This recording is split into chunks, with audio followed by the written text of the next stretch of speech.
Saya kira mbak-mbak sekalian, adik-adikku sekalian sudah mengerti dan sudah mengenal kanker payudara.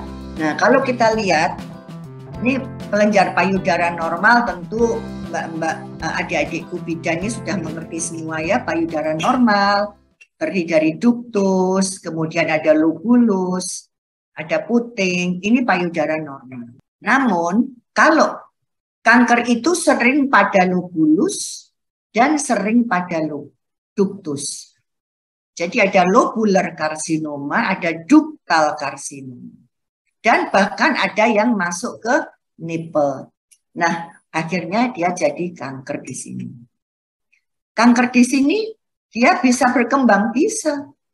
Karena rongganya besar, maka kadang-kadang kanker itu tidak diketahui secara dini. Dia bersembunyi di sini, di bawah sini. Diameter 1 cm dia masih bersembunyi. 2 cm masih bersembunyi. Nah, lebih dari 2 cm mulai kerasa pasien ini. Saya kok kayaknya ada yang ganjel ya.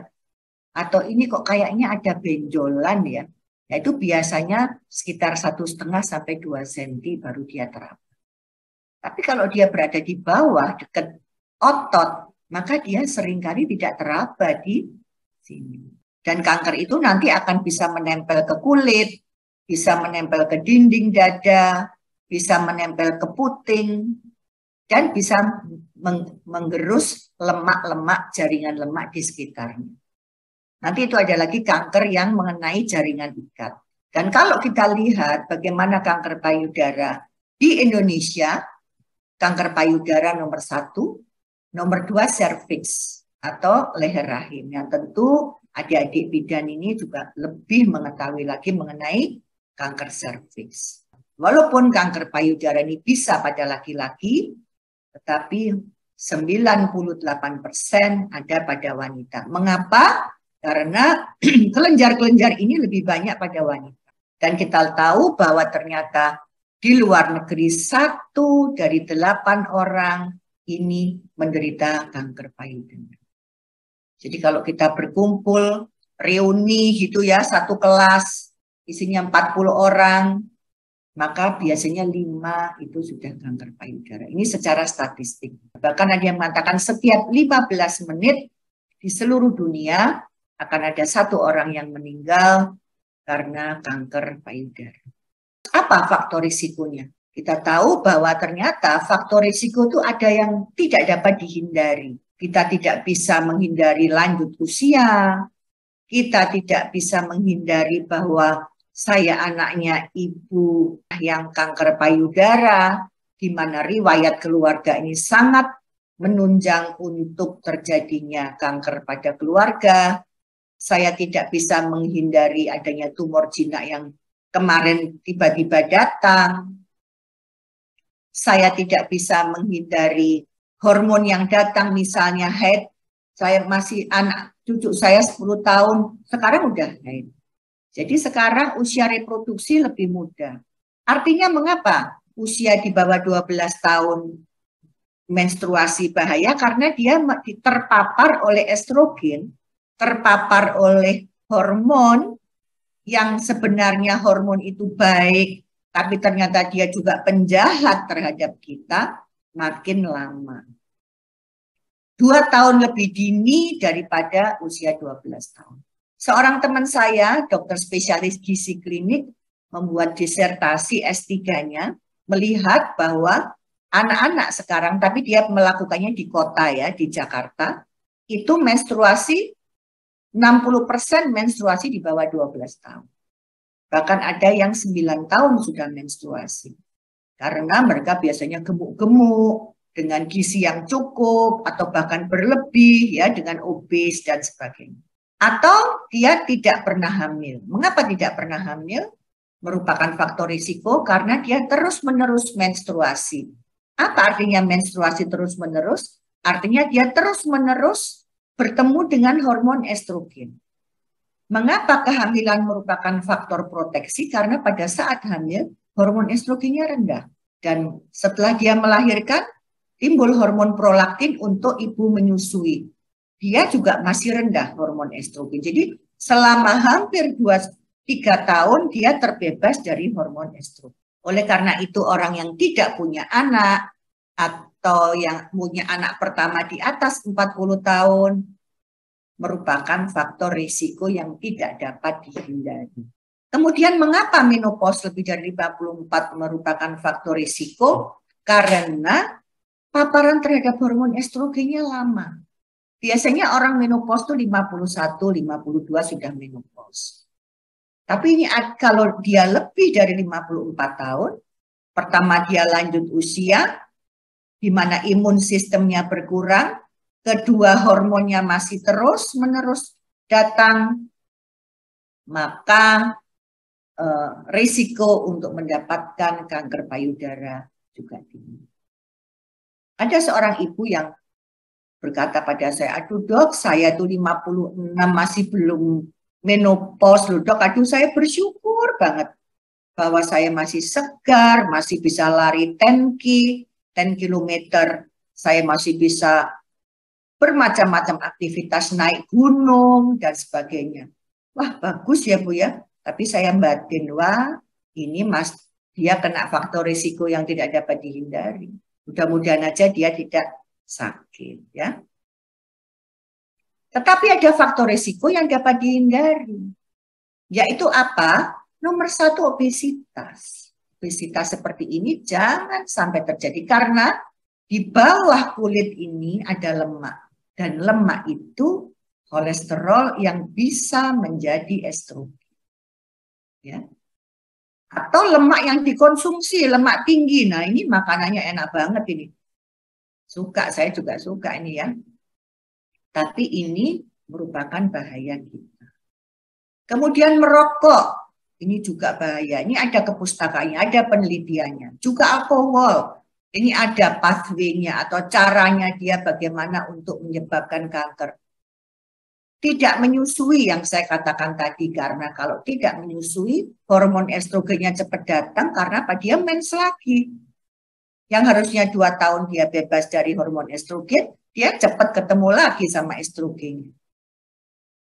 Atau ada minum pil KB yang estrogen murni. Jadi ibu-ibu, mbak-mbak, adik-adik bidan harus lihat apa namanya pil ini. Pil ini harus terdiri dari estrogen dan progesteron.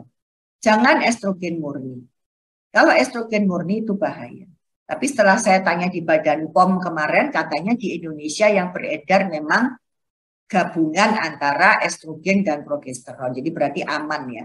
Tapi kalau bisa ya jangan pil terus, ya gantian, habis pil, spiral, kemudian vasektomi ya.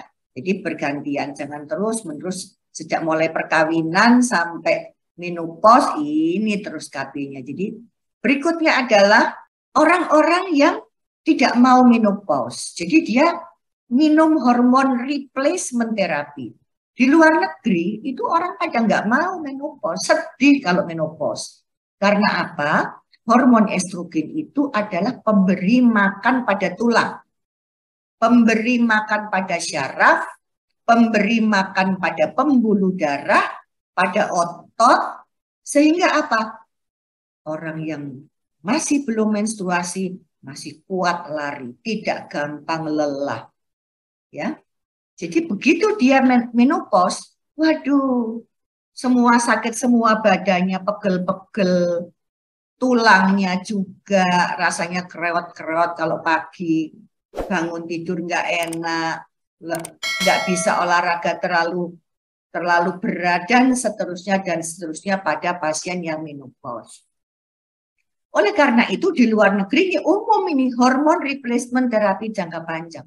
Jadi sekali lagi yang tidak dapat dihindari yaitu umur, hormon estrogen, dan faktor keturunan. Seperti Angelina Jolie, dia tidak mungkin menghindari. Oleh karena itu dia ambil aja payudaranya kanan kiri, ovariumnya kanan kiri. Karena apa? Karena ibunya kanker payudara, tantenya kanker payudara, dan sepupunya kanker payudara. Oleh karena itu dia merupakan, setelah diperiksa BRCA12, dia merupakan faktor risiko yang tinggi pada kanker payudara, jadi dia diambil saja payudara. Kemudian gejalanya Gejala kanker payudara apa? Nomor 1 adalah benjolan seperti ini, benjolan, teraba di payudara maupun di ketiak. Dan seringkali tidak nyeri. Nah ini payudaranya sebesar ini. Nah waktu 1 cm nggak teraba, 2 cm mungkin masih belum. Nah setelah dia nempel ke kulit dan mendorong dia ke atas, baru ibu ini terasa. Kan tidak nyeri, tidak terasa nyeri. Dan adanya perubahan puting. Jadi adik-adik bidan mohon tidak hanya melihat dari organ ginekologi saja. Cobalah dibantu melihat juga payudaranya. Seringkali ada ibu yang tidak mengeluh apa-apa, tapi putingnya kesedot ke dalam seperti ini. Ya, kesedot ke dalam. Kita tahu bahwa begitu kita ada yang kesedot ke dalam, berarti ada tumor yang menempel di puting. Kemudian putingnya ketarik ke dalam. Ini kalau kita raba, mesti ada benjolan di dalam. Ini juga begitu, ini sudah mulai kelihatan. Benjolannya mulai menonjol ke depan. Dan kalau sudah lebih parah lagi, dia sudah bisa menyebabkan seperti kulit jeruk. Manakala ada payudara yang seperti kulit jeruk seperti ini, maka kita harus yakin bahwa di dalam ada tumor yang sangat besar. Yang sudah menempel kulit lebih luas lagi dibanding yang puting kesedot. Ini pasti putingnya kesedot. Ini semua usia muda, ini masih muda, Mbak. Dan ada juga yang warna kemerahan. Sehingga dia tidak tahu, dokter, ini saya pikir infeksi. Saya sudah ke dokter, bahkan hanya diberikan antibiotik. Oh jangan, kalau ada begini langsung lakukan USG. Ya. Seperti ini, nih ibu menyusui, ini masih muda nih mbaknya ini. Menyusui warna merah dikira karena infeksi, karena menyusui. Anak saya nggak mau di sini dok, selalu di sini. Ternyata ini adalah kanker, seluruhnya kanker. Dan ada juga yang sudah berbentuk seperti luka seperti ini. Ini juga masih muda ini Mbak. Jadi kanker payudara itu sekarang makin lama makin muda. Dan sebagian datang pada saat menyusui. Nah ini mbak-mbak bidan harus juga, adik-adik bidan harus juga mulai aware untuk melihat payudaranya selain melihat kandungannya. Dan besarnya kanker payudara bervariasi. Ada yang 1 cm seperti ini. Mbak ini masih muda dan dia tahu dari deteksi dini. Tapi ada ibu ini dengan payudara yang lebih besar dari payudaranya sendiri. Bagaimana ibu ini bisa bertahan kalau kita foto dari samping sampai yang sebelah sini nggak kelihatan. Besar sekali payudaranya. Dan lukanya ini luas sekali. Bagaimana seorang wanita yang masih usianya 40 sudah mempunyai tumor seperti ini. Tentu lingkungannya, kesehatannya tidak terlalu baik. Dan bagaimana mendiagnosisnya? Nomor 1 kita tanya, apa yang dirasain ibu? Oh ada kayaknya nggak enak dadaku. Terus cobalah periksa, ada nggak benjolan? Diraba payudara. Nanti akan ada gambarnya bagaimana merabanya. Bisa dari bawah ke atas, atas ke bawah, atau bisa secara sirkuler. Kemudian lakukanlah USG. Kalau adik-adik nggak yakin, coba ibu USG payudara. USG payudara masih nggak yakin, lakukan mamografi.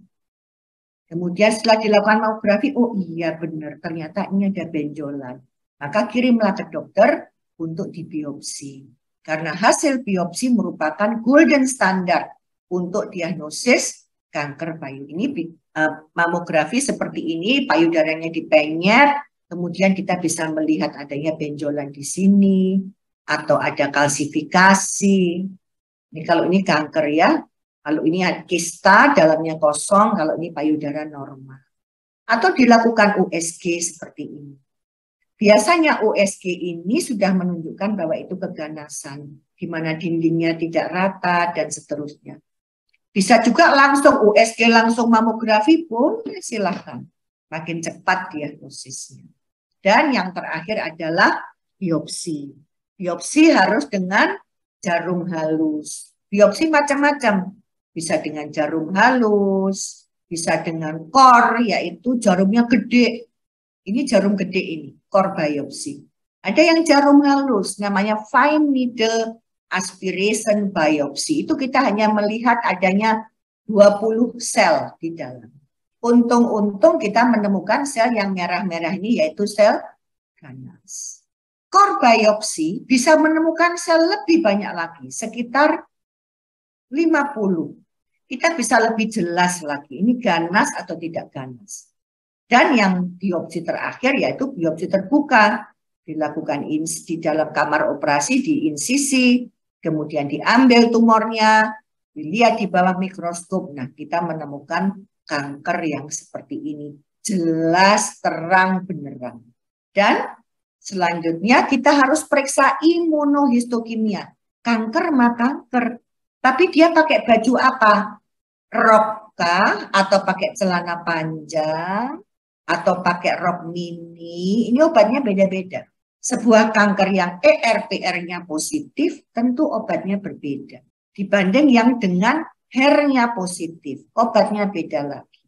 Dibanding dengan triple negatif, ER negatif, PR negatif, HER2 negatif, berbeda lagi. Nah, itulah kita harus melihat kanker secara utuh. Tidak sepotong-sepotong. Kanker payudara, wis diobati, enggak begitu. Kita harus lebih detail lagi. Pertama dia menentukan kanker atau bukan kanker, setelah itu dia menentukan kankernya pakai baju apa. Dan dari baju itu kita baru bisa menentukan pengobatannya apa. Nah, setelah kita mengetahui dia kanker, maka kita harus menentukan stadium. Stadium berapa ini? Juga untuk menentukan pengobatan. Sing diobati apa sih iki? Sinar kepala dulu, atau sinar tulang dulu, atau kemo dulu, dan seterusnya. Oleh karena itu, kita harus melakukan USG. USG payudara, USG liver, dilihat ada benjolan enggak? Ini ada massa di sini. Dilihat dulu foto ronsen, ada benjolan enggak? Ini metastasis. Dilihat dulu CT scan, ada benjolan enggak? Kita lihat. Atau yang paling baru adalah PET CT scan. Ini kita lihat di situ bagaimana dia menjalar ke tempat-tempat tertentu. Nah, bagaimana stadiumnya? Kalau stadium 0 ini masih namanya karsinoma in situ namanya. Dia belum menembus dinding kelenjar payudara. Jadi obatnya hanya dioperasi saja, hanya operasi. Tapi ada juga stadium 1, di mana dia sudah pecah, sudah menembus dinding. Tadi kita kan pertama lihat kan kanker payudara dari kelenjar maupun tabungnya, alveolus atau duktusnya. Duktusnya itu tabungnya. Ini tabungnya sudah pecah atau kelenjarnya sudah pecah. Namanya sudah invasif, tetapi diameternya masih kecil. Dan dia sudah mulai jalan. Kalau stadium 2, diameternya mulai besar. Dan kalau kita lihat, dia sudah mulai jalan ke beberapa kelenjar, dan kelenjarnya sudah mulai lebih besar lagi. Kalau stadium 3, nah ini mulai puting mulai masuk, mulai kelihatan kulit jeruk, mulai teraba kelenjar di ketiak. Dan kalau sudah stadium 4, berarti dia sudah menjalar ke paru-paru, sudah menjalar ke hati, sudah menjalar ke tulang, dan sudah menjalar ke otak. Dan pengobatan, selain melihat tadi kankernya pakai baju apa, celana atau rok, dan seterusnya, juga dilihat dari stadium. Nanti ada algoritma bagaimana cara mengobati stadium 2 yang pakai rok misalnya. Stadium 4 yang pakai celana itu semua ada algoritmanya, yang itu adalah patokannya dengan NCCN adalah Guidelines Internasional.